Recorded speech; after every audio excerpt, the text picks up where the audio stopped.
morning.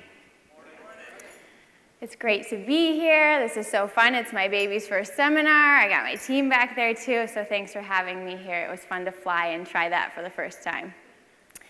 So I wanted to just put a little emphasis on something this morning that wasn't clear to me until later after I had already started chiropractic practice.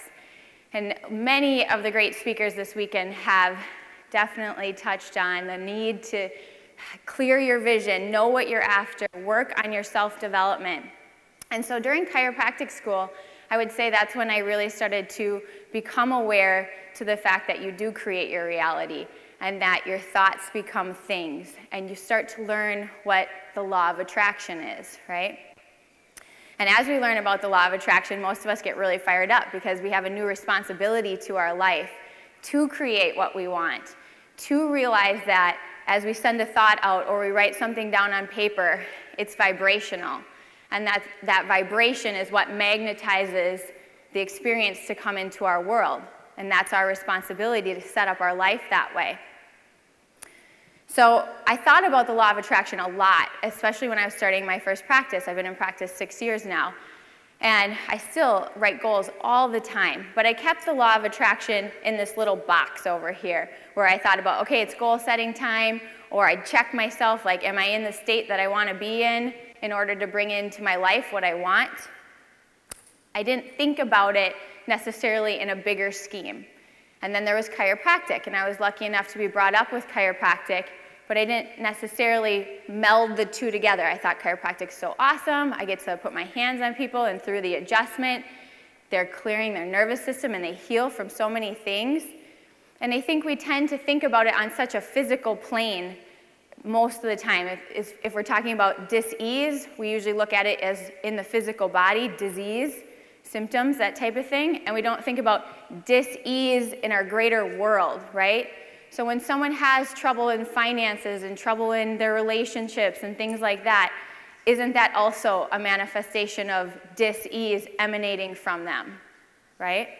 If your nervous system is what sets the tone and sends out the frequency, it is part of what you're magnetizing, obviously, into your experience. So chiropractic, when it sunk into me, I realized it is the law of attraction. It's what's happening, your life being expressed out.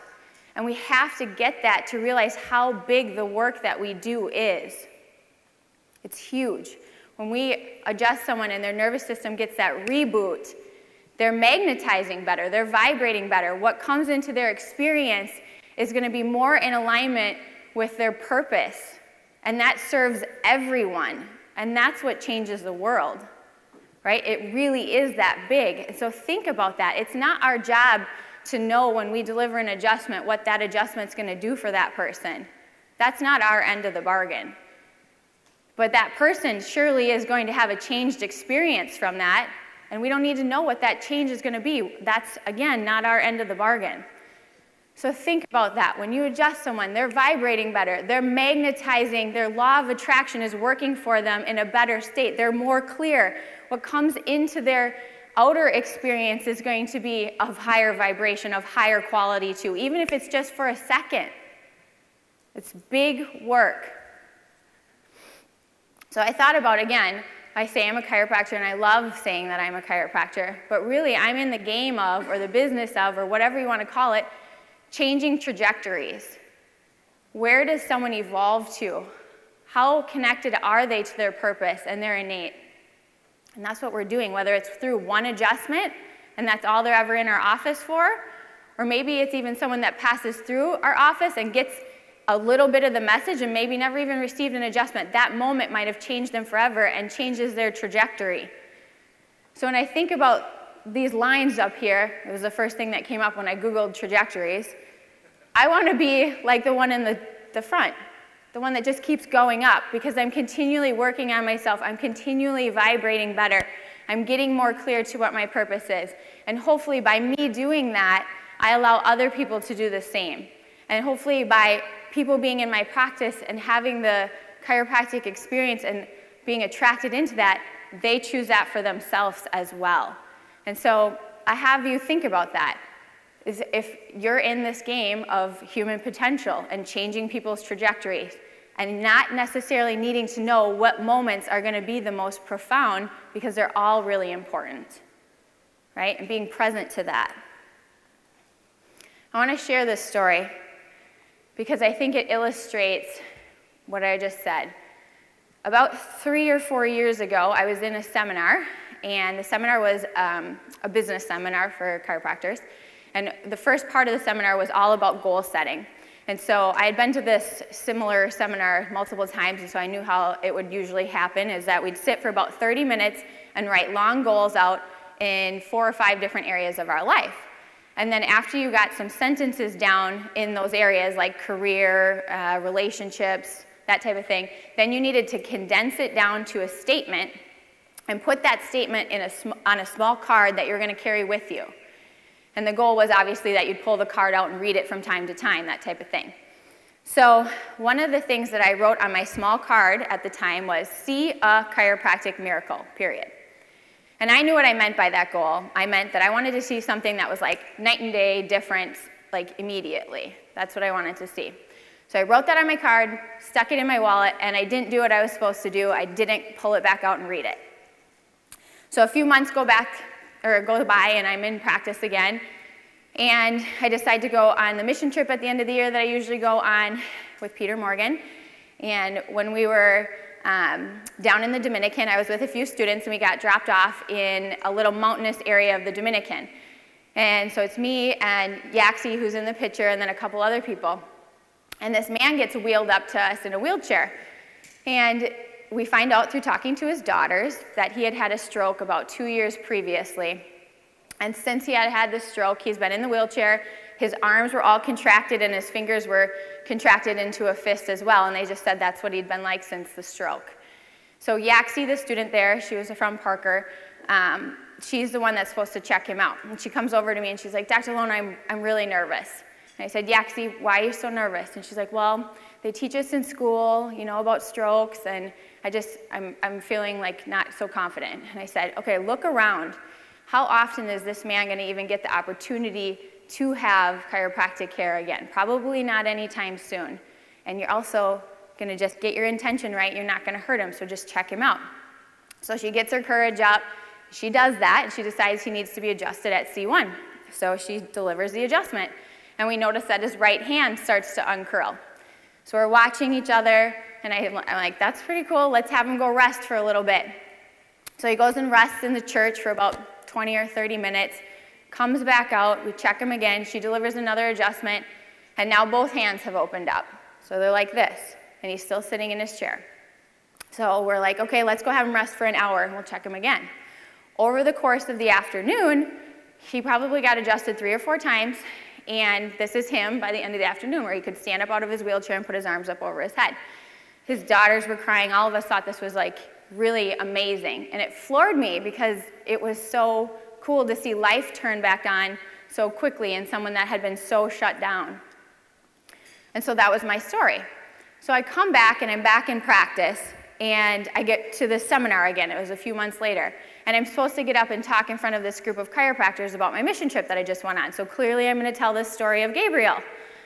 And it's like I had totally forgotten I'd written those goals down. And right before I got up on the stage, I don't know what motivated me, innate probably, to pull the card out. And I read through my goals, and I realized I'd written, probably 5 months earlier, see a chiropractic miracle. And here I was going to be sharing this story that I had just had. And it just hit me, again, the power of just putting an intention that you're pure with down on paper, and how you don't need to know how it's going to show up in your life. It just does, right? So the story could have ended there, but it keeps going. So a few more years go by in practice. Now it's last year, and I'm supposed to go to London and speak at the UCA. So I tell this story again, and at the end of the conference, a man comes up to me, another chiropractor, and he says, thanks for sharing that story about Gabriel. I really enjoyed it. And I was like, sure. Thanks for coming up and saying hello. And I get back to Wisconsin, and I'm back in practice. A few months go by, and Annie, my CA, opens up the mail, and she's got a packet of thank you cards, and she sets them on my desk. And they're from London. So I'm like reading through these thank you cards, and they were thank yous written by the man's patient. He took care of a lot of stroke victims who, after hearing the story of Gabriel, had the idea that maybe I'm not checking these people often enough. Maybe I need to be seeing them multiple times a day. And he started doing that, and they had great recoveries. And so he had them write me thank yous for sharing the story. And it floored me, because I'm like, A, he didn't have to share that with me, and it was so great for me to hear that just by me having the confidence to share a story, other people's lives that I'd never met were changed. But it let me know, too, that these moments where we might not think someone's listening or someone's getting something from something are really, really powerful. So I was so thankful he shared that with me. So a couple more months go by in practice. And now there's some women that I help early on in their stages of building a practice. And one of them emailed me, and she asked me to send her before and after insight scans, because she was brand new in practice and wanted to see what the changes would look like. So I said, sure, I'll send those to you. And then I dropped the ball and didn't send them. So a couple days go by, and it dawns on me, oh, I got to get Dr. Ashley those scans. So I email Annie real quick. Annie, will you print off some scans, scan them over to Dr. Ashley? And the moment I hit send and recheck my email, I have an email from London. And it's before and after insight scans from the people who had had strokes. The man wanted to show me how much they've changed. And again, I just had to shake my head, because I think this is what happens when you're acting on purpose and you're just sharing your message and you're doing what you need to do, is the universe has your back, and you're so interconnected that even when you feel like you dropped the ball, it's like things are happening behind the scenes to make sure it all works out right. And the reason I share that story is this is happening to all of us. We just don't get to see the spider webs that go out for us. Right? We don't get to see all the different people that are influenced by us in a moment in our practice, or the little kid that is watching all the time and really is into what you're doing. All these things matter so much. We just don't get to see them all. And so I want you to think about that when you think about this idea of the trajectories coming off of your own trajectory, right? So the last time I was here at Life Vision, I got to share about my grandfather, who's turning 95 in the next week here. That's a picture of him with Jack, my new baby. And the reason I bring this up is to just push the emphasis again of how when we influence someone, the trajectory of generations that occurs too. Because my grandfather's 95, and he's had chiropractic care since he was a young kid, and his mother had chiropractic care. And so because of the influence early on in my family, to someone, this would have been in the 1920s, my dad and his brothers and sisters were checked. And because of that, when my dad married my mom and had me, I was colicky. He got my mom to understand that the thing that needed to be done is the baby needed to be brought into the chiropractor. And so I was lucky enough to have that. And now I look at my son, and I'm the chiropractor, and Jack got to be born at home, no vaccines, checked within the first 24 hours. This has changed generationally in my family, and that's happening to all these people in our practices too. We just don't maybe get to always see all the generations that we're influencing. It's, again, such big work that we're doing. So think about that. Just not that you need to know what's coming off of the moments that you're, present, giving that adjustment. Just honor the fact that this is happening whether we get to see it or not. And that's why we need to work on ourselves and have big visions and push the limits and listen to our innate and stay as connected as possible to our own purposes, because when we do that, everything shifts, right? So I couldn't get up here today without sharing one more thing, especially since I'm talking about trajectories. I'm already setting up the goals, writing them down, that Jack's going to be a chiropractor.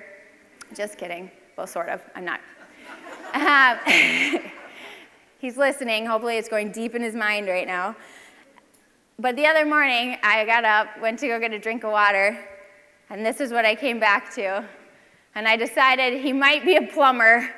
So, I don't know. Poor kid, if he is a chiropractor, will find out that his first seminar, his butt was on stage. Thanks for letting me share, you guys.